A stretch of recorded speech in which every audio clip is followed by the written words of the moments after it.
এবং আমরা সিদ্ধান্ত নিয়েছি আমরা যা কিছু ফায়ার করব সেগুলো সব আমরা নিজেরা তৈরি করব, কারণ আমদানি করে যুদ্ধ করা সম্ভব না।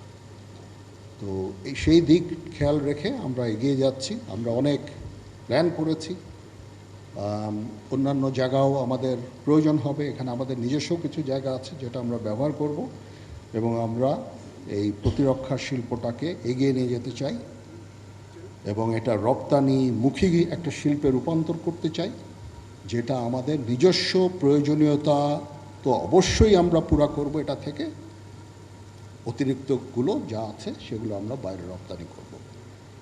আপনারা আমাদের সাহায্য করেন, ইনশাআল্লাহ আমরা এই কাজটা আমরা করতে সক্ষম হব। আবার মাননীয় মন্ত্রী মহোদয়কে ধন্যবাদ জানাচ্ছি, প্রতিমন্ত্রী মহোদয়কে ধন্যবাদ জানাচ্ছি, সেক্রেটারি মহোদয়কে ধন্যবাদ জানাচ্ছি, এবং আমাদের প্রতিরক্ষা উপদেষ্টা তাকেও ধন্যবাদ জানাচ্ছি ফর অল ইয়োর এফার্ট। আপনারা আমাদের সর্বতোভাবে সাহায্য করেছেন, আমরা আপনাদের কাছে কৃতজ্ঞ। এরকম প্রতিরক্ষামুখী অ্যাডমিনিস্ট্রেশন আমরা বহুদিন পাই।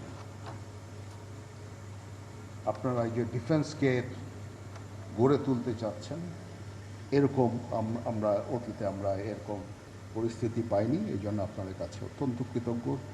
আপনারা কারেক্টলি আইডেন্টিফাইড যে আমাদের একটা খুব শক্ত প্রতিরক্ষা শিল্প দরকার, প্রতিরক্ষা বাহিনী দরকার।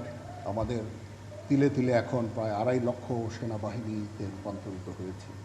এটা একটা বড় সেনাবাহিনী। তাছাড়াও আমরা যেটা তৈরি করি সেটা অল 3 সার্ভিসেসের জন্য, মূলত আর্মি, নেভি, এয়ারফোর্স সবার জন্য এই গোলাবারুদ তৈরি হবে, পুলিশের জন্য হবে, আনসার ভিডিবির জন্য হবে, সবার জন্য, এনি প্যারামিলিটারি ফোর্স অল।